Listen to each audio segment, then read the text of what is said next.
Habak de Lana San Benito. Keychain for overall protection. Good for traveling, kontra lason. Link sa comment section.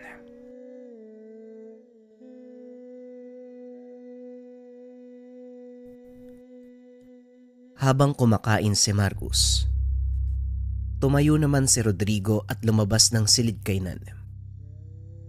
Nakasalubong nito si Mang Ben. Napansin ang pagkabalisa sa mukha nito. Anong nangyari, Rodrigo? Bakit parang balisa ka? Tanong ni Mang Ben. Wala naman ito, Manong. Pagod lang siguro ako. Tugon ni Rodrigo. Kilala kita eh. Simula nang magsama kayo ni Senyora, nakabisado ko na ang ugali at reaksyon ng mukha mo. Kaya alam ko kung merong gumugulo sa iyong isipan. Wika ni Mang Ben.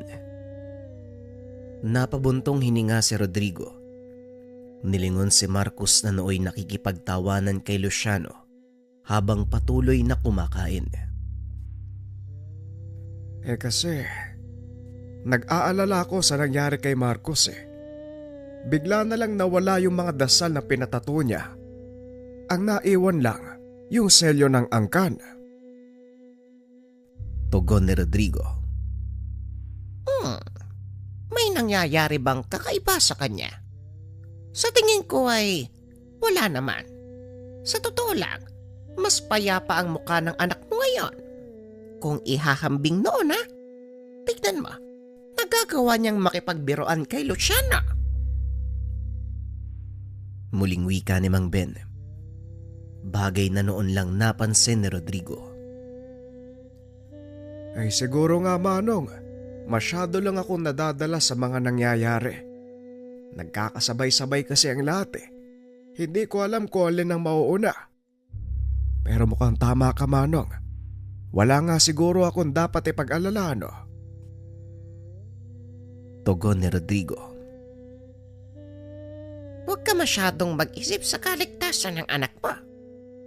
Hindi siya ilalagay ng Diyos sa kanyang katayuan kung walang dahilan. Sa nakikita ko, mukhang napagtanto na ni Marcos ang bagay na yon. Muling wika ni Mang Ben.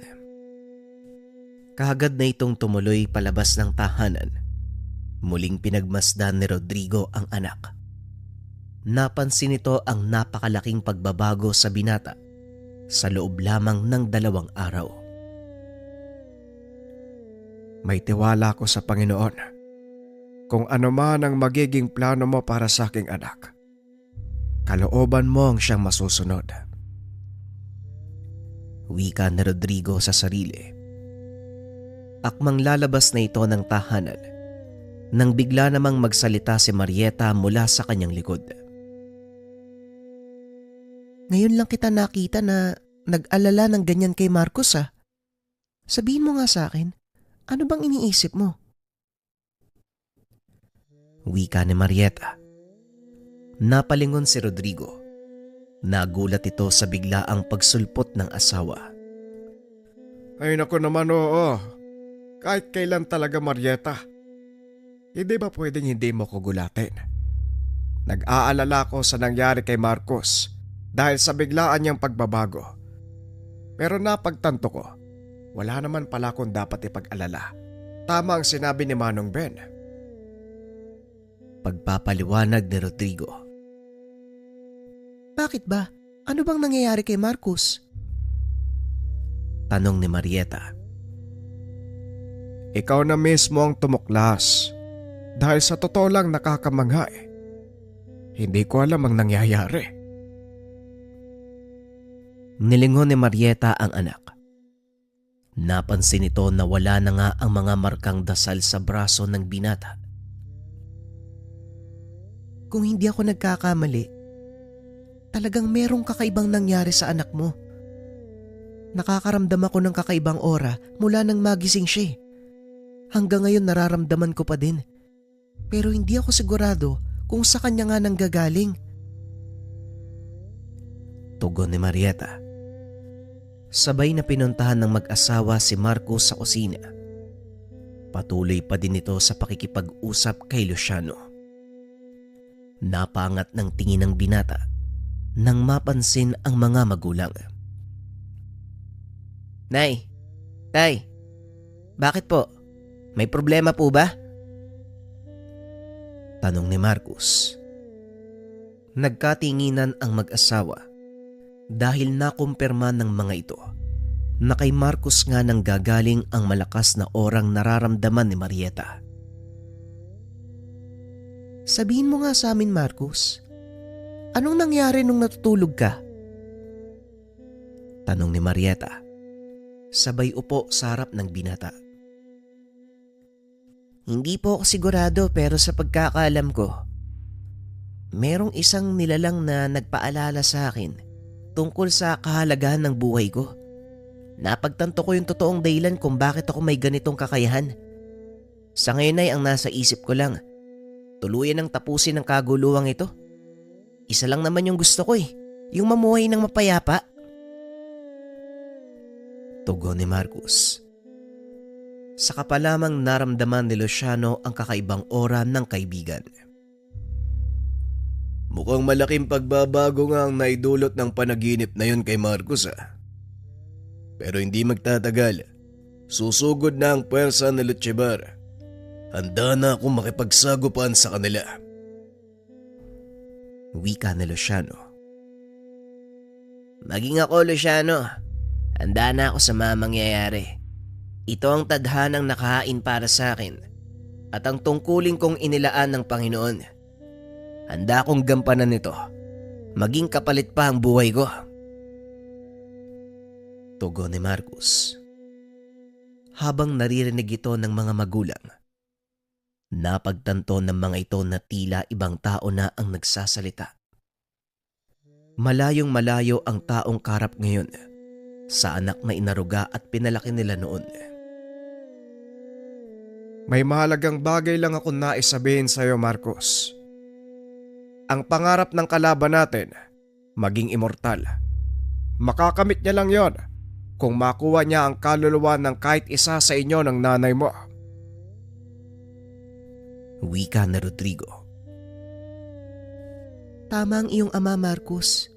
Ang selyo ng ating angkan ay isang uri ng susi para mabuksan ang lagusan ng impyerno.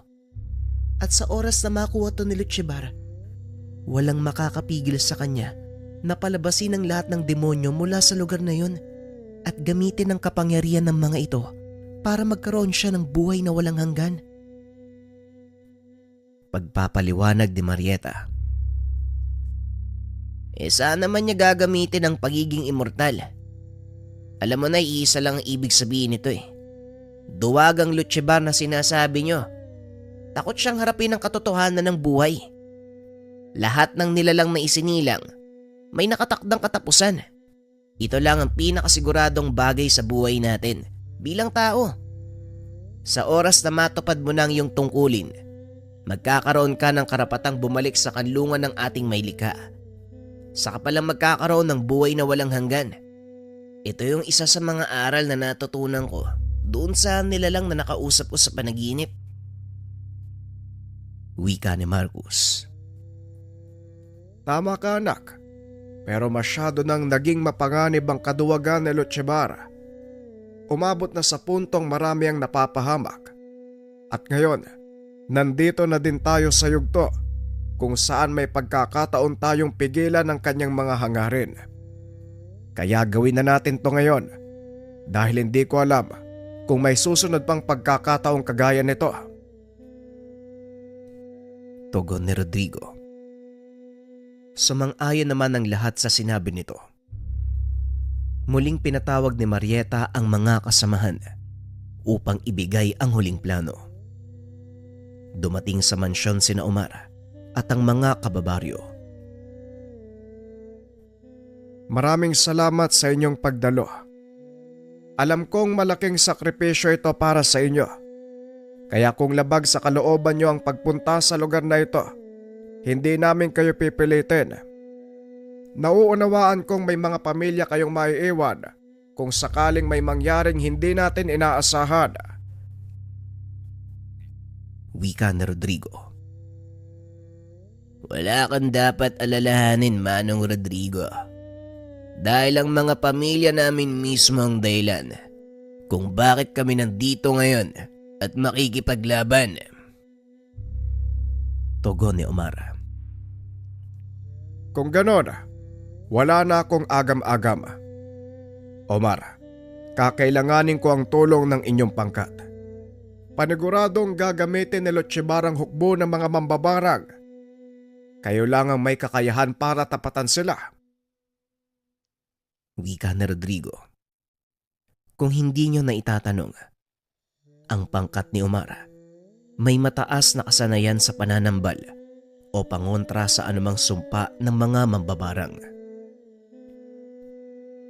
Asahan mo ang tulong ng pangkat ko, Manong. Ngayon din magtatalaga ako ng ilang manunugis para matunto ng kinaroroonan na Lutchebar. Tugon ni Omar. Ngunit pinigilan ito ni Marcos. Wag, Mang Omar. Sila ang may kailangan, kaya siguradong sila ang lalapit sa atin. At isa pa, ayoko nang may mapahamak sa inyo nang hindi naman kailangan. Mapanganib ang paglapit sa kinaroroonan ni Lutchebar, lalo pat may mga kasangga itong mambabarang. Wika ni Marcos. Tama si Marcos. Paniguradong maaamoy na mga kalaban ng presensya natin kahit ilang milya pa ang layo mula sa kanilang kinaroroonan. Tugon ni Luciano. Kung ganon, itaas nyo ang depensa ng mansyon. Dahil alam kong sa mga mangyayari, buong puwersang susugod. Natigilan si Marieta sa pagsasalita. Dali-dali namang lumabas ng tahanan si Luciano. Mukhang napaaga ang kanilang pagsalakay. Mga kasama, alam nyo na ang gagawin. Kung sakaling makakarap nyo si Lutchebar, huwag kayo basta-bastang sasalakay. Lalo ka na, Marcos. Alam kong papairalin mo na naman ang katigasan ng kokote mo. Pero sa pagkakataong ito, sana naman pakinggan mo ang mga sinasabi ko. Wika ni Rodrigo. Sa kabila ng katotohanang hindi niya mapipigilan ang anak, umaasa pa din itong makikinig sa kanya si Marcos. Gagawin ko ang lahat, tay, para umiwas sa madahas na labanan. Pero sa oras na masaktan kayo ni nanay, pasensya na, tay. Kahit ang Diyos, hindi ako mapipigilan sa gagawin ko sa taong yun. Tugon ni Marcos. Ito ang kinakatakot ko, Rodrigo. Sa oras na magkita si Marcos at Lutchebar, paniguradong walang makakapigil sa mga mangyayari. Wika ni Marieta. Nilingon ito ng binata at muling nagsalita. Naririnig ko po ang sinasabi niyo, Nay. Huwag kang mag-alala. Kagaya ng sinabi ko, pipigilan ko ang sariling kumprontahin si Lutchebar. Tugon ni Marcos. Matapos ay kagad itong lumabas ng silid. Habang naglalakad ang binata papunta sa bakuran, lumitaw naman sa likod nito si Drogo sa anyong demonyo. Mukhang magiging masaya ang labang ito, Marcos. Sana lang hindi mo nakakalimutan ang kasunduan natin. Wika ni Drogo. Kung hindi ko pa alam ang totoo mong anyo, isipin kong seryoso ka sa mga sinasabi mo eh. Pero Drogo, Rafael, masaya akong naging kaibigan kita. Tugon ni Marcos. Biglang nagliwanag ang katawan ni Drogo. Unti-unting naglabasan ang 4 na pakpak. Sa pagkakataong ito, nagbago ang anyo ng gabay. Ipinakita ang totoong itsura. Mas masaya ako higit kanino man, Marcos. Dahil sa wakas, nagawa mong makipag-isa sa 7 arkanghel. Tandaan mo, sa kahit anong laban, basta para sa kabutihan, lagi kaming tatayo sa likod mo. Wika ni Rafael. Maraming salamat, Rafael. Huling laban na natin to. Kaya ibigay mo na ang lahat. Tugon ni Marcus. Huwag mong sabihin yan, Marcus. Dahil hanggat nabubuhay ang kasamaan, hindi kailanman magiging huli ang laban na ito. Patuloy na makikipagsagupaan sa kasamaan ng inyong magiging saling lahi. At hanggat hawak ng iyong angka ng selyo ni Azrael, narito kaming mga gabay na handang tumulong sa inyo. Wika ni Rafael. Huminto si Marcus sa paglalakad. Natanaw nito si Luciano. Nagtaas ng depensa sa paligid ng mansyon. Nilapitan nito ng binata upang kausapin. Anong ginagawa mo dito, Marcus? Hindi ba dapat nasa loob ka ng bahay? Tanong ni Luciano. Bakit naman? Kayo lang ba'y may dapat gawin? Alam mo Manong Luciano, tumayo kang nakakatandang kapatid para sa akin. Nagpapasalamat ako dahil kahit napakatigas ng ulo ko, nanatili ka pa rin sa tabi ko. Napahinto sa ginagawa si Luciano. Nilingon si Marcus na noon ay naglalakad pabalik sa loob ng tahanan. Hoy!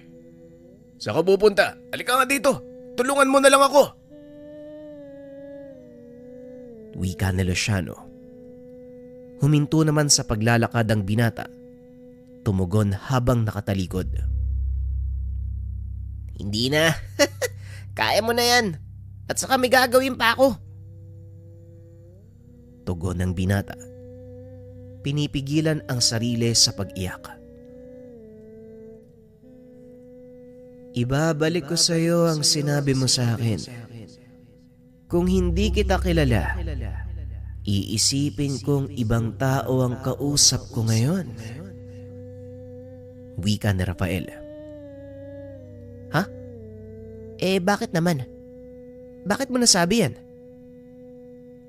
Tanong ni Marcus. Sa tagal nating nagsama, ngayon ko lang nakitang umiyak ka. Wika ni Rafael. Matapos ay kagad na itong naglaho. Tumingala ang binata. Nakita ang inang nakatayo sa pasilyo ng bahay. Nagkatitigan ng dalawa. Bumalik kay Marcus ang mga alaala nung bata at kapiling pa ang ina. Pilit na pinipigilan ni Marcus ang mga luha. Lumingon naman ito sa gawing kanan.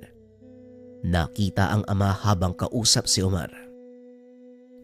Tila naramdaman ni Rodrigo ang titig ng binata, kaya napalingon din ito sa kanya. Naalala ni Marcus ang mga panahon na nakikipaglaro siya sa ama sa mismong bakuran. Hindi napigilan ni Marcus ang sarili. Tuluyan na itong umiyak.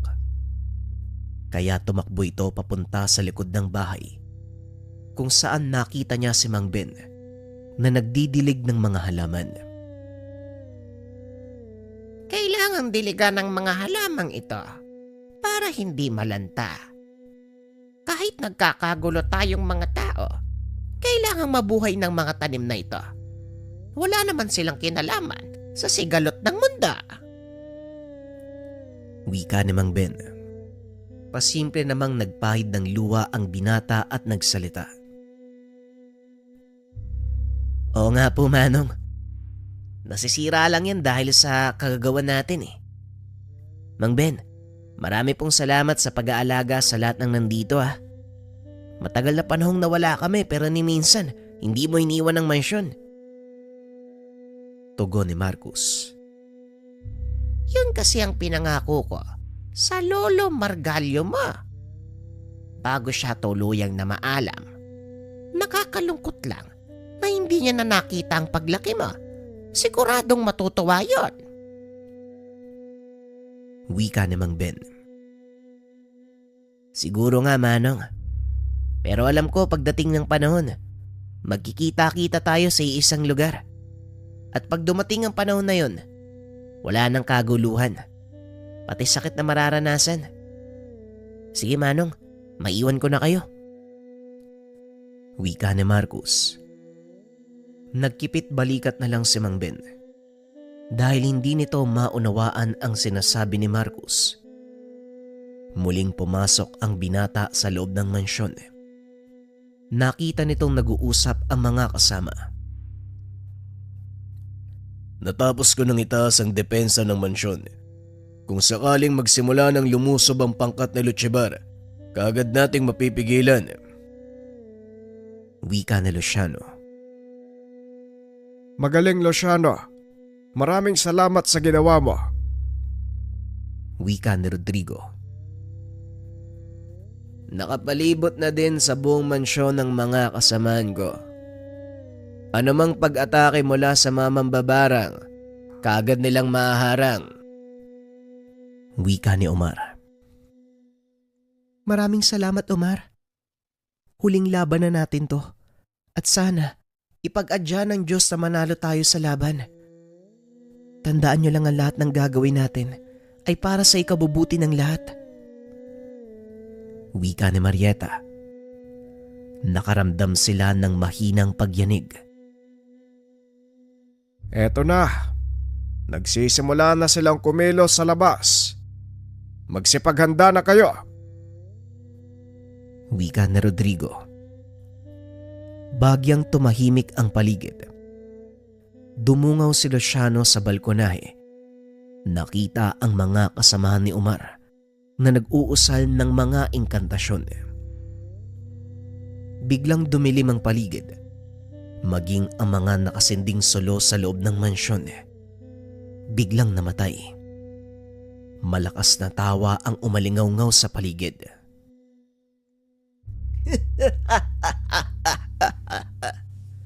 Tignan mo nga naman.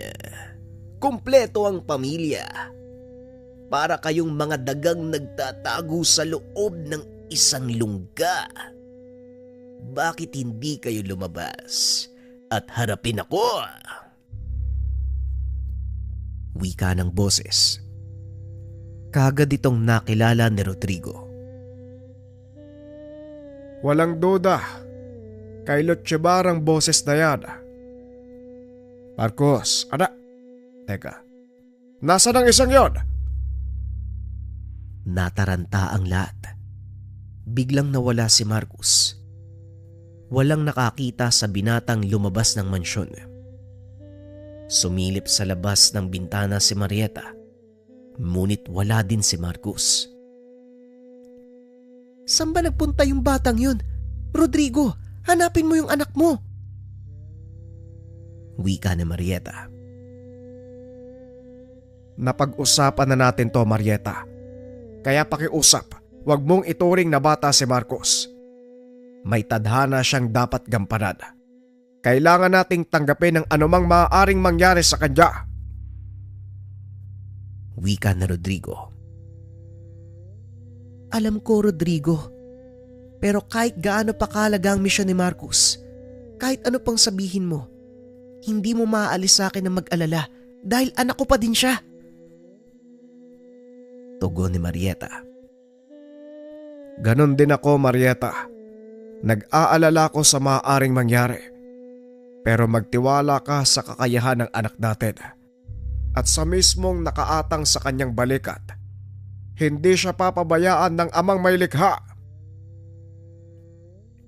Pag-uusap ng dalawa. Muling nabaling ang atensyon ng mga ito nang marinig na nagsisigawan ang mga manunugis sa labas ng mansyon. Naloko na. Mukhang nagsisimula na silang sumalakay. Nakikipaglaban na ang mga manunugis. Nakita ni Omar. Isa-isang nagbabagsakan ang mga kasamahan. Kaya kagad itong lumabas ng bahay para tumulong. Luciano, dumito ka sa loob ng mansyon. Panatiliin mo ang integridad ng depensa. Hindi dapat makapasok ang mga kalaban. Wika ni Rodrigo. Kaya ko naman pagsabayin ang pagpapanatili ng depensa at pakikipaglaban, Manong. Kaya hayaan niyo po akong tumulong. Tugon ni Luciano. Sapat na tulong na ang panatiliing buo ang mansyon, Luciano. Ito lang ang tanging may iwang alaala para kay Marcus. Kaya pakiusap, protektahan mo ang tahanang ito. Wika ni Marieta. Wala nang nagawa si Luciano kundi sundin ang pakiusap ng mag-asawa. Masusunod po, Senyora Marieta. Tugon ni Luciano. Naglakad papunta sa balkonahe si Marieta. Natanaw nito mula doon ang pangkat ni Lutsebar.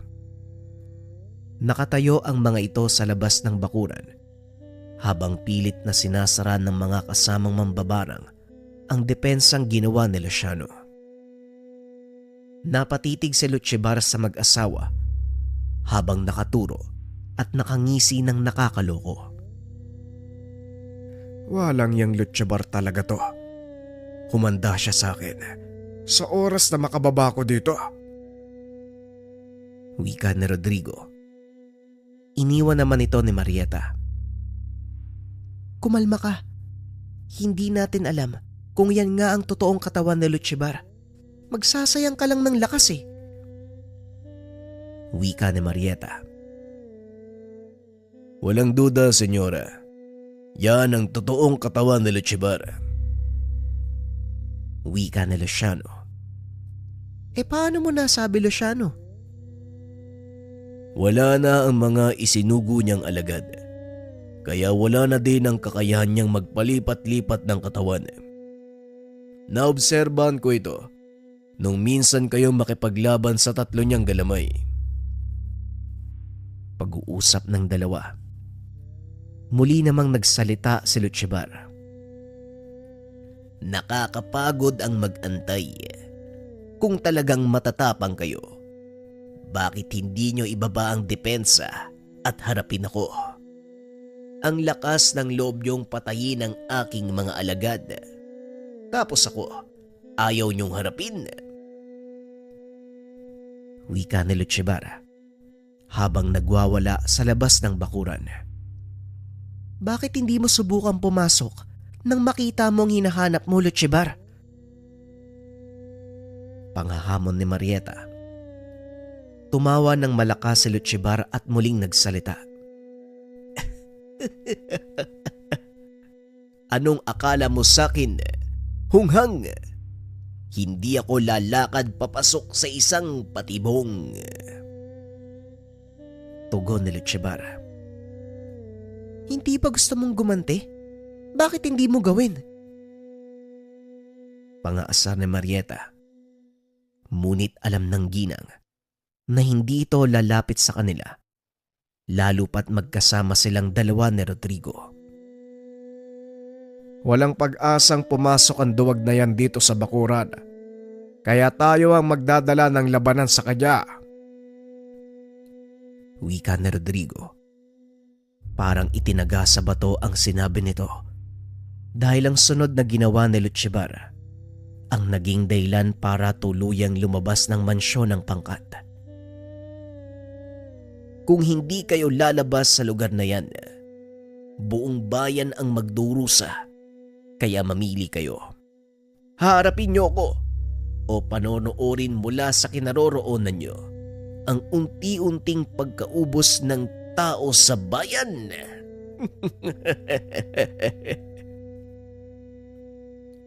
Wika ni Lutsebar. Wala kang kasing duwag, Lutsebar. Bakit kailangan mo pang idamay ang mga inosenteng tao? Wala silang kinalaman sa sigalot na ito. Wika ni Rodrigo. Ngunit tinawanan lang ni Lutsebar ang sinabi nito. Huwag niyo kong sisihin dahil kayo ang pumili nito. Nasa kamay nyo ang buhay ng mga tao. Bibigyan ko kayo ng 10 minuto para makapag-isip. Muling wika ni Lutsebar, sabay upo sa malaking bato. Anong gagawin natin ngayon? Wala sa plano ang madamay ang mga tao sa bayan. Wika ni Marieta. Nililin lang tayo ni Lutsebar. Masyado siyang mautak, kaya huwag kayong magpapadala sa pang-uudyok niya. Wika ni Rodrigo. Paano kung totohanin niya yung banta? Rodrigo, marami ang madadamay. Pag-uusap ng dalawa. Sa pagkakataong ito ay sumabat sa usapan si Luciano. Tama po ang sinabi ni Senyora Manong Rodrigo. Maaaring totohanin ang sukab na yan ng kanyang banta. Tignan mo ang dami ng mga tauhang nakapaligid sa kanya. Hindi aabuti ng 1 oras para tuluyan nilang mawasak ang buong bayan. Kaya mas makakabuti kung tatalima tayo sa sinabi niya. Wika ni Luciano. May naisip akong paraan. Susubukan kong hamunin siya sa isang laban nang sa ganon mailihis ang kanyang atensyon. Sa oras na pumayag si Lutsebar, Marieta, simulan mong patumbahin ang lahat ng mga alipores niya. Wika na Rodrigo. Ngunit mariin itong tinutulan ni Marieta. Nababaliw ka na ba? Hindi mo kakayanin mag-isa sa Lutsebar. Pagpapakamatay ang gagawin mo. Tugon ng asawa. Huwag kang mag-alala, Marieta. Handa ako sa anumang kakalabasan ng desisyon ko. Ito lang ang naisip kong paraan para hindi madamay ang taong bayan sa kaibangan ng lintik na yan. Tugon ni Rodrigo. Hindi mo kailangan magsakripisyo, Rodrigo. Ganon din ang mga tao, Marieta. Wala silang kamuwang-muwang sa mga nangyayari. Hidwaan ito sa pagitan ng angka natin at ni Lutsebar. Kaya walang dapat madamay o ibang buhay na magsakripisyo. Wala na tayong dapat pag-usapan. Buo na ang pasya ko. Tugon ni Rodrigo. Matapos magsalita ay kagad nitong kinausap si Lutsebar. Makinig ka, Lutsebar. Walang kailangan madamay dito. Kaya hinahamon kita sa isang solong labanan. Biglang tumayo si Lutsebar at muling nagsalita. Mukhang magandang mungkahi. Kung sabagay, malaki din ang atraso mo sa akin. Kaya sige, tatanggapin ko ang hamon mo. Pagkatapos kong paglaruan ang mga taong bayan. Tugon ni Lutsebar. Kinumpas nito ang kamay. Kagad nag-alisan ang mga kasama nitong mambabarang. Naiwan lang ay ang ilang tagasunod nito. Napilit pa rin sinisira ang ginawa nilang depensa. Napakawalang hiya talaga ng taong yan. Luciano, ano nang lagay ng ating depensa? Wika ni Rodrigo. Wala kayong dapat ipag-alala, Manong. Hindi sila makakapasok sa mansyon. Tugon ni Luciano. Kailangang pigilan ng mga mambabarang sa gagawin nila. Omar, magbadali ka. Sundan mo ang mga alagad ni Lutsebar. Wika ni Marieta. Kagad namang sumunod si Omar. Kasama ang kanyang mga tagatugis. Sinundan nito ang mga mambabarang. Dali-dali na ding bumaba si Rodrigo. Tumakbo papunta sa kinaroroonan ni Lutsebar. Nang makalapit ito sa mga alaga ng kalaban, isang malakas sa suntok ang pinakawalan nito sa lupa, dahilan para magsipagtalsikan ang mga kaaway. Tumawa ng malakas si Lutsebar at muling tumingin kay Rodrigo. Sa wakas, Bumaba ka na din. Pero huli na, Rodrigo. Dahil sa mga oras na ito, unti-unti nang pinapatay ng mga mambabarang ang mga tao sa bayan. Yan ang problema sa inyo. Masyado niyong iniisip ang ibang tao na walang pakialam sa inyo. Hindi niyo ko gayahin. Sarili ko lang ang problema ko. Lalong nang galaiti si Rodrigo sa sinabi nito. Ngunit pilit pa ring pinapakalma ang sarili. Tapusin na natin to, Lutyebar. Ikaw at ako lang. Wika ni Rodrigo. Sabay bunot ng kanyang itak.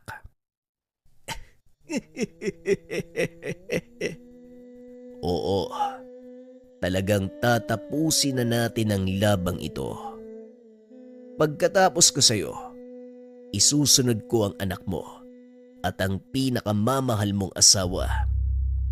Sa wakas, makukuha ko na din ang pinaka-inaasam na buhay na walang hanggan. Tugon ni Lutyebar. Nilingon ni Rodrigo si Luciano. Kagad namang nakuha ng binata ang ibig nitong sabihin. Lumikha ito ng maliit na lagusan sa pananggalang upang makadaan si Rodrigo. Nang makalabas na ito sa bakuran ng mansyon, kagad na inutusan ni Lutyebar ang kanyang mga kawal upang sumugod. Parang mga gutom na hayop ang mga ito. Isa-isang nagtakbuhan papunta sa kinaroroonan ni Rodrigo. Ngunit hindi pa man nakakalapit, kagad na ding nagtalsikan. May ilang nakalusot, ngunit wala na ring nagawa dahil sa bilis ni Rodrigo. Kung titignan, hindi mo makikita sa kanya ang taglay na kakayahan dahil matanda na ang panglabas na anyo ni Rodrigo. Ngunit nananatili ang pisikal na lakas nito. Pagdating sa mano-manong pakikipaglaban, ipinakita ng Ginoo na wala pa ring makakapantay sa kanya. Magaling! Talaga nga namang napakahusay mo sa pakikipaglaban, Rodrigo. Pero anong magagawa ng galing na yan sa dami ng mga alagad ko? Tanong ni Lutyebar. Kung tutusin, kulang ang dala mong mga alipores dahil hindi man lang ako pinagpapawisan sa mga to. Tugon ni Rodrigo. Ikinumpas lang nito ang kamay. Namilipit sa sakit ang mga alagad ni Lutyebar. Bagay na hindi inaasahan ng Ginoo. Dahil ang mga tauhan ng kalaban ay pawang may hina ang kakayahan.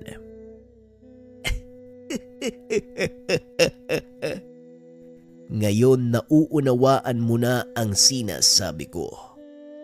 Ang mga taong yan ay walang alam na nasa ilalim sila ng aking kapangyarihan. Kaya pumili ka. Papatayin mo sila o ikaw ang papatayin nila. Kahit kailan, napakatuso mo talaga. Lumaban ka ng patas, Lutyebar. Naririnig mo ba ang sinasabi mo, Rodrigo? Sa tingin mo, patas ba ang ginagawa nyo? Nung pagkaisahan nyo kong mag-asawa, walang patas sa mundong ito, kaibigan. Ang meron lang, manglalamang at ang nalalamangan. Wika na Lutyebar. Muli nitong itinaas ang kamay. Nagsipagtayuan ang mga alagad. Kahit may mga pinsala sa katawan, patuloy pa ring sumusunod sa utos niya ang mga ito. Sa kabilang banda, nakarating na si Omar at ang mga kasama nitong manunugis sa bayan. Naabutan nito ang mga mambabarang. Dali-daling inutusan ang mga kasamahan upang pigilan ang mga ito. Kampante si Omar sa taglay na kakayahan ng kasama dahil ilang beses na silang naharap sa ganitong sitwasyon. Ngunit walang alam si Omar na ang pagsalakay na yun sa bayan, isang malaking diversyon ni Luciano upang mabawasan ang bilang ng mga tao sa mansyon. Bandang huli, napagtanto nito ang plano ng kalaban dahil wala namang nangyayari sa mga tao. Bigla ding naglaho ang mga mambabarang. Naloko na. Nalinlang na naman tayo. Mga kasama, bilisan nyo. Kailangan nating bumalik sa mansyon. Wika ni Omar. Ang totoong pakay ni Lochevar, mapasok ang mansyon at tuluyang makapunta sa ginawang mausoleo para kay Marieta. Dahil bukod sa naging himlayan ito ng katawan ng ginang, isa din itong natural na lagusan na maaari lang paganahin sa pamamagitan ng selyo ni Azrael. Patuloy na nakikipagbuno si Rodrigo sa mga tauhan ni Lochevar. Ngunit pilit nitong iniiwasang makapatay dahil na din sa walang malay ang mga ito at nasa ilalim lang ng kapangyarihan ng kalaban. Habang nagaganap ang labanan, pasimple namang pumuslit si Lochevar dahil abala si Rodrigo. Hindi nito napansing wala na sa kinaroroonan ang pinuno ng mga kaaway. Nasepat naman ni Luciano na papalapit na ito sa trangkahan ng mansyon. Laking gulat ng binata dahil sa isang kumpas lang ng mga kamay nito, nagawa niyang sirain ang napakalakas na depensa. Patawad, Senyora Marieta. Nabigo akong protektahan ng mansyon. Hindi ko akalain na kaya niyang sirain ang depensa. Wika ni Luciano. Wala kang dapat ihingi ng paumanhin, Luciano. Inaasahan kong mangyayari to. Alam ko ang totoong pakay ng taong yan. Ako na ang bahala. Tulungan mo ang manong Rodrigo mo. Wika ni Marieta. Mabilis na bumaba ang ginang at hinarap si Lochevar. Bigla naman itong huminto sa paglalakad nang makita si Marieta.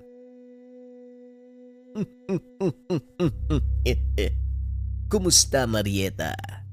Mahabang panahon din ang nakalipas simula nang huli tayong magkita. Tama ka. At gaya ng dati, hindi pa rin nagbabago ang tabas ng mukha mo. At ikaw, gaya pa rin ng dati. Masungit ka pa rin. Pero papasan ba't aamo ka rin? Wala nang makakapigil sa gusto kong mangyari.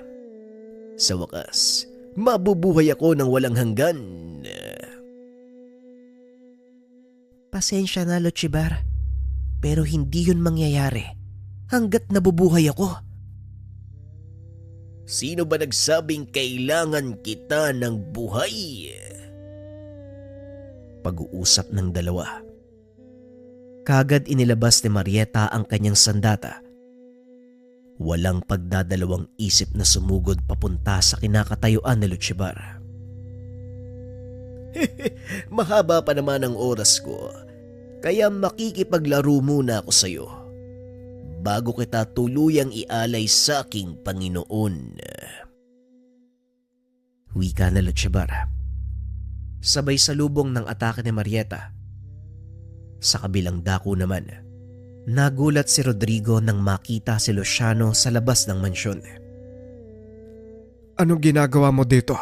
Nasaan ang senyora mo? Tanong ni Rodrigo. Pasensya na, Manong.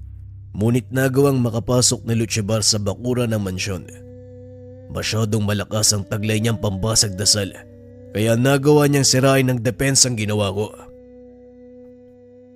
Tugon ni Luciano. Naloko na. Wala na tayong magagawa doon. Ikaw muna ang pumalit sa akin dito. Kailangan kong makabalik sa loob ng mansyon. Mag-iingat ka, Luciano. Huwag mo silang papatayin. Hindi nila alam na nasa ilalim sila ng kapangyarihan ni Lochevar. Wika ni Rodrigo. At saktong dumating ang pangkat ni Omar. Patibong ang lahat, Manong. Wala mga mambabarang sa bayan. Alam ko, Omar. Nalin lang tayo ni Lutchibar. Ginawa niya yon para mahati ang puwersa natin, para mas madali niyang mapasok ang mansyon. Ang inaalala ko, ang Senyora Marieta mo. Muling wika ni Rodrigo. Sabay tingin sa asawang nakikipaglaban kay Lutchibar. Ilang sandali pa, nagawa ng patulugin ng tatlo ang mga alagad ni Lutchibar. Dali-dali silang tumakbo papunta sa kinaroroonan ng dalawa upang tumulong. Nang makalapit sila sa lugar, biglang kinumpas ni Marieta ang mga kamay. Tumalsik palayo ang tatlo. Hoy Marieta, anong ginagawa mo? Wika ni Rodrigo. Diyan ka lang, huwag kang makikisali. Tugon ni Marieta. Napalingon naman si Lutchibar sa kinakatayuan ni Rodrigo. Tama ang mahal mong asawa. Huwag kang makikisali. Magantay ka ng iyong pagkakataon. Huwag kang mag-alala. Magiging parte ka din ng bago kong katawan. Wika ni Lutchibar. Nawala na ito sa wisyo. Kaya nagawa siyang patamaan ng atake ni Marieta. Bagay na ikinagalit nito. Ngayon damhin mo ang unti-unting kamatayan sa pamamagitan ng lason mula sa tabak ng atardar. Pangaasar ni Marieta. Ulang ya ka talagang babae ka. Bakit hindi ka nalang sumuko? Wika ni Lutchibar. Unti-unting naramdaman ni Rodrigo ang pagtaas ng enerhiya nito. Ilang sandali pa, tuluyan ang lumabas ang totoo nitong anyo. Isang nilalang na may 4 na sungay, 4 na pakpak. Naging 4 din ang mga mata. Nang matanaw ni Marieta ang totoong anyo ni Lutchibar, napagtanto ng ginang na hindi lang ito basta sumasamba sa prinsipe ng impyerno. Si Lutchibar mismo, naging isang demonyo. Napakasarap sa pakiramdamang muling makalaya sa mundong ito.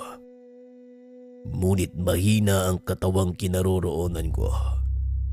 Kaya kinakailangan kong makakuha ng katawan, ang katawan niyong dalawa, para tuluyan na akong mamuhay ng walang hanggan dito sa mundo na pinakamamahal ng inyong tinatawag na Diyos. Wika ng demonyo. Saka pa lamang napagtanto ng mag-asawa na hindi si Lutchibar ang nagnanais nito, kundi ang demonyong nasa loob ng kanyang katawan. Sa pagkakataong ito, Marieta, hindi natatalab sa kanya ang anumang dasal pang kumbate. Imposible din na mapigilan siya gamit ang pisikal na atake. Wika ni Rodrigo. Kung ganon, anong pwede nating gawin? Hindi natin pwedeng hayaang maganap ang kalooban ng demonyong yan. Maraming tao ang mapapahamak at paniguradong ito na ang katapusan ng mundo. Wika ni Marieta. Wala tayong magagawa, Marieta. Umasa ka. May himalang paparating. Sama-sama na sila ng puwersa. Si Omar, Luciano, Rodrigo at Marieta. Nilaban na nila ang demonyo. Ngunit walang laban ang mga ito sa taglay na lakas ng demonyo. Tuluyan ang bumagsak ang kanilang pangkat. Hinila ni Lutchibar ang katawan ng mag-asawa papunta sa mosileyong nasa likod ng mansyon. Habang papunta sa lugar, natanaw nito ang isa pang demonyo na nakatayo sa pinto ng mosileyo. Napangiti si Luciano nang masipat kung sino ang nilalang na yun. Drogo! Sinasabi ko na nga ba, nandito ka! Wika ni Luciano. Kagad itong hinawi ni Lutchibar dahilan para tumilapon si Luciano. Anghel na nagtatago sa kanyuan ng isang demonyo. Rafael, ang pinakamamahal na anak ng Diyos. Wika na Lutchevara. Sa pagkakataong iyon, biglang nagbago ang anyo ni Drogo. Nanlaki ang mga mata nila Omar nang masaksihan ang kaganapang iyon. Unti-unting nag-angat ng tingin ang mag-asawa. Nakita ang isang anghel na may 4 na pakpak, nakasuot ng magarang baluti. Lahat tayo binigyan ng pagkakataon ng Ama. Ngunit sinayang mo ang sayo. Amon, isa sa pinakamataas na arkangheles. Pero ipinagpalit mo ito para sa kakarampot na pagsamba ng mga tao. Wika ni Rafael. Huwag na huwag mong mababanggit ang pangalan niyan. Wala kang karapatan para usalin ang banal kong pangalan sa harapan ko. Huwag kang magmalinis, Rafael. Hindi mo ko malilinlag. Wika ng demonyong si Amon.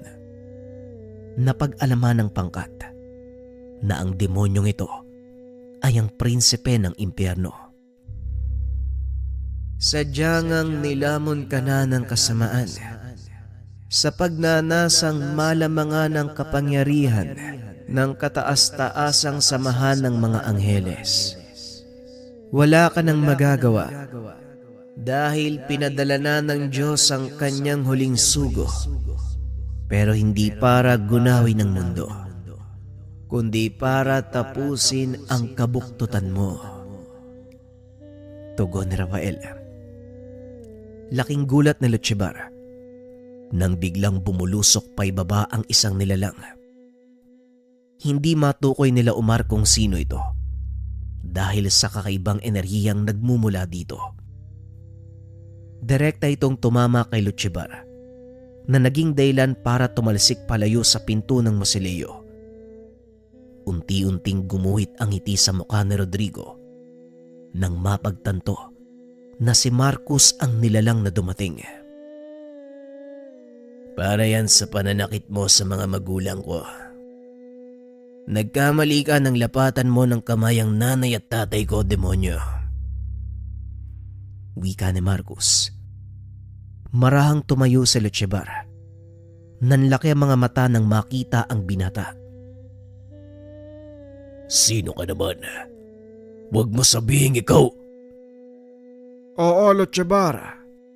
Siya ang nag-iisa kong anak. Ang huling mensahero ng amang may likha. Wika na Rodrigo. Muling kinumpas ni Lutchevara ang kamay. Tumilapon palayo ang mag-asawa na siyang pinakamalaking pagkakamali nito. Nang ibaling ang atensyon kay Marcus, wala na ang binata sa kinakatayuan. Laking gulat ni Lutchevara nang bigla na lang lumitaw si Marcus sa kanyang harapan. Isang malakas sa suntok sa sikmura ang binigay nito sa kanya. Sa kabila ng laki ng katawan nito, nagawang paluhurin ng binata ang prinsipeng demonyo. Hindi na binigyan pa ng pagkakataon ng binata si Amon na makabawi.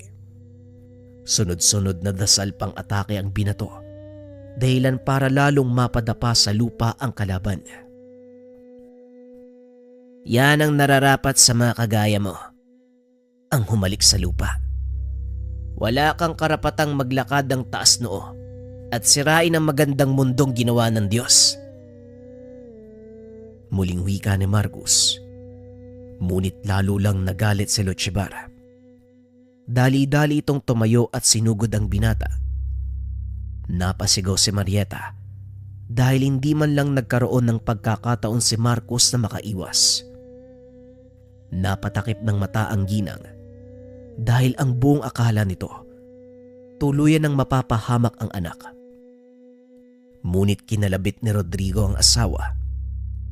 Nang muling tinignan si Marcus, nakita nito ang 7 bola nagliliwanag paikot sa katawan ng kanyang anak. Samantalang si Lutsebar naman, sumisigaw dahil naputol ang 2 sa 4 nitong mga braso.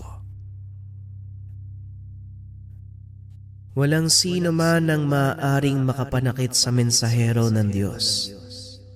Naparito siya upang ipasa ang huling hatol sa iyo, Amon. Binigyan ka ng pagkakataong makabalik sa kanlungan ng Ama sa pamamagitan ng pangangalaga ng kanyang mga nilikha. Pero anong ginawa mo? Ginamit mo ang kapangyarihang ipinagkalob sa iyo. Inalipin ang ilan sa mga nilalang at kapwa mo pinanubol para sambahin ka ng mga tao. Isang malaking kasalanan ang ginawa mo. Hindi to kayang patawarin ng Ama. Wika ni Rafael. Isa-isang nagbagong anyo ang 7 bola ng liwanag. Unti-unting humubog ng mga figura ng taong may 4 na pakpak. Bawat isa sa kanila may kanya-kanyang hawak na gamit. Nakatayo ang mga ito sa likod ni Marcus sa pangunguna ni Rafael. Wala akong pakialam sa sinasabi mong pagkakataon, Rafael. Simula nang ilagay ako ng Ama sa impyerno, di minsan, hindi ko na hinangadang makabalik sa kanyang kalungan. Nakita ko ang totoong halaga kung bakit ako nilikha. Yun ay maging mas makapangyarihan pa kung ikukumpara sa kanya. Tugon ni Amon. Muli itong nagpalit ng anyo. Lalong lumaki ang katawan. Humaba ang 4 na sungay. Lumabas mula sa noo ang malaking bola ng apoy. Mabaging langit. Totoo ba tong nakikita natin, Marieta? Isang mataas na uri ng demonyo ang pinapatawan ng kaparusahan ng 7 arkanghel sa mismong harapan natin. Wika ni Rodrigo. Oo, Rodrigo. Maniwala ka sa hindi. Nakatayo sa harap natin ang 7 hukom at ang huling mensahero ng Diyos. Pag-uusap ng 2. Hindi makapaniwala ang mga ito sa nangyayari. Maging si Omar at Luciano, hindi inakalang si Marcus ang sinasabing huling mensahero. Ngayon mas nauunawaan ko na kung bakit nasa katawan ni Marcus ang selyo ni Azrael. Hindi ko naisip na ang batang kasama ko ay ang tinalaga ng Diyos bilang huling mensahero. Wika ni Luciano. Kahit ako, hindi ko naisip na ang binatang nakasama at nakasalamuha ko, isa palang pinili ng Diyos. Muling ibinaling ang atensyon ng mga ito nang biglang sumigaw si Amon at sinugod si Marcus. Isang malakas na suntok ang binigay nito sa binata, ngunit sinalo ito ng isa sa mga arkanghel. Napasigaw si Amon dahil nasunog ang kamay nito nang mahawakan ni Arkanghel Miguel. Mukhang hindi ka nakakaintindi, Amon. Huwag mo nang pagurin ang sarili mo dahil wala ka nang magagawa. Nakatayo sa harap mo ngayon ang 7 hukom. Hawak nila ang 7 hatol ng may likha na ipapataw sa iyo ng huling mensahero. Kailangan ng wakasan ng kabuktutan mo. Masyado ng malaking pinsala ang nagawa mo. Kaya sa bisa ng kapangyarihang ipinagkalob ng kalangitan, ipinapataw ko sa iyo ang 7 hatol. Wika ni Marcus. Isa-isang sumanib sa kanya ang mga arkanghel, maliban kay Rafael. Nakatayo ito sa tabi ni Lutsebar habang hawak ang malaking nagliliyab na espada. Isa-isang sinambit ng binata ang mga hatol at sa bawat pagsambit nito, may lumalabas na kadena sa lupa na siya namang gumagapos sa katawan ng demonyo. Ang unang kadena pumalupot sa kanyang mga kamay. Ang ikalawa, sa kanyang mga paa. Ang ikatlo hanggang sa ika-6, gumapos sa katawan ni Lutchibar. Bago ko ipataw ang huling hatol, nais ko lang gawin sa iyo ang bagay na to. Wika ni Marcos, sabay suntok sa ilong ni Lutchibar. Para yan sa pananakit sa mga mahal ko sa buhay. At ngayon, ang huling hatol.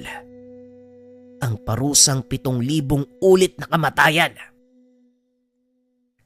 Nanlaki ang mga mata ni Amon sa sinabi ng binata dahil alam nito kung gaano kabigat ang parusang iyon. Paulit-ulit na mamamatay ang sino mang papatawan ng ganong parusa hanggang sa matapos ang 7,000 siklo. Ngunit sa kaso ni Amon, hindi na ito makakalaya pa mula sa impyerno dahil sa 6 na kadenang nakagapos sa kanyang katawan. Matapos basahin ni Marcos ang hatol, itinaas ni Rafael ang hawak na sandata. Itinarak ito sa katawan ni Lutchibar. Matapos ay bumuka ang pakpak. Nagsimula ang tila walang hanggang kaparusahan para sa kanya. Tuluyang nilamon ng nagbabagang putik ang katawan ng demonyo hanggang sa tuluyan itong maglaho. Muling nanumbalik ang lahat sa dating ayos. Ngunit naroon pa rin ang 7 arkanghel na labis namang ipinagtaka ni Rodrigo at Marieta. Marcos anak, ayos ka lang ba? Tanong ni Marieta habang papalapit sa binata. Huwag po kayong lumapit na, pasensya na po. Pero hindi ko na kayo magagawang yakapin. Natapos na po yung mission ko eh.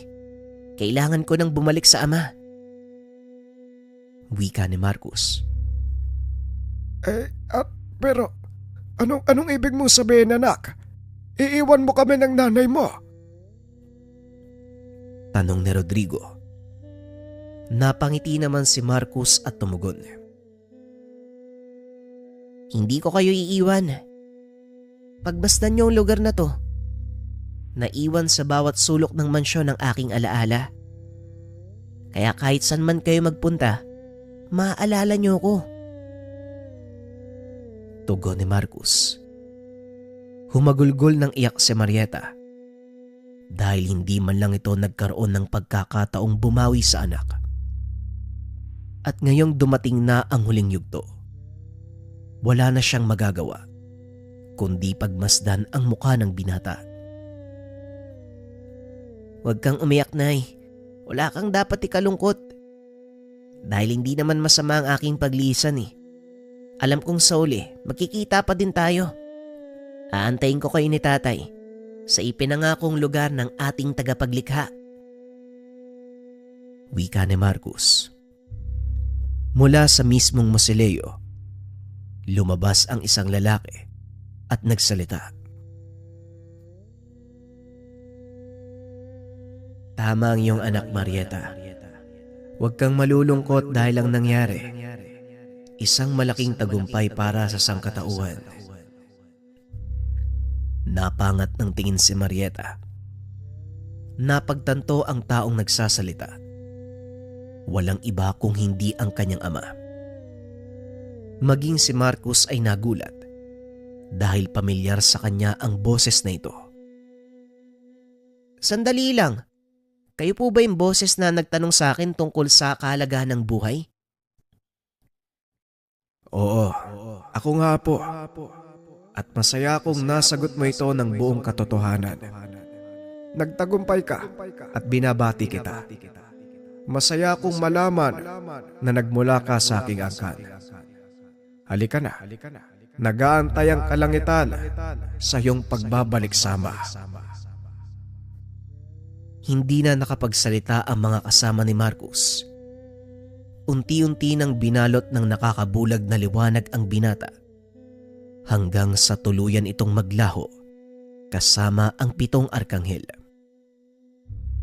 Biglang napalitan ng kaligayahan ang lungkot na nararamdaman ni Marieta Dahil alam nito, kasama ng anak ang kanyang pinakamamahal na ama. Matapos ang kaganapang iyon, mas lalong naging malapit ang samahan sa pagitan ni Omar at Rodrigo. Bagaman maraming pagsubok na dinaanan, naging masaya ang mga ito. Dahil ngayon, tinatamasa nila ang buhay na minsang pinangarap ni Marcus. At bilang tanda ng pag-alala sa binata, ipinagawa ni Rodrigo ang dating mausoleo. Naging dambana ito kung saan taon-taon nilang inaalala ang kabayanihan at sakripisyo ng kanilang anak. Hindi lubos akalain ng mag-asawa na ganon ang magiging tadhana ng kanilang anak. Sa kabila ng pagkawala ni Marcus, naiwan naman sa puso ng mga mahal sa buhay ang kanyang kadakilaan na laging ginugunita ng mga ito. Sa mismong araw ng isilang, ang gabay ng 7 arkanghel. Maraming salamat sa pakikinig ng ating kwento, mga kabayan. Ako pinaka tumatak sa akin sa lahat ng episode, yung pangakong lugar para sa atin. Kayo ba, mga kabayan? Malamang pala, no? Lahat tayo nangangarap na makapunta roon. Share nyo naman sa comment section, mga kabayan, kung anong klaseng pangarap yung nais nyong makamtan doon sa pinangakong lugar. Muli, abangan natin ang mga susunod na kwento. Paalam. Habak de Lana, San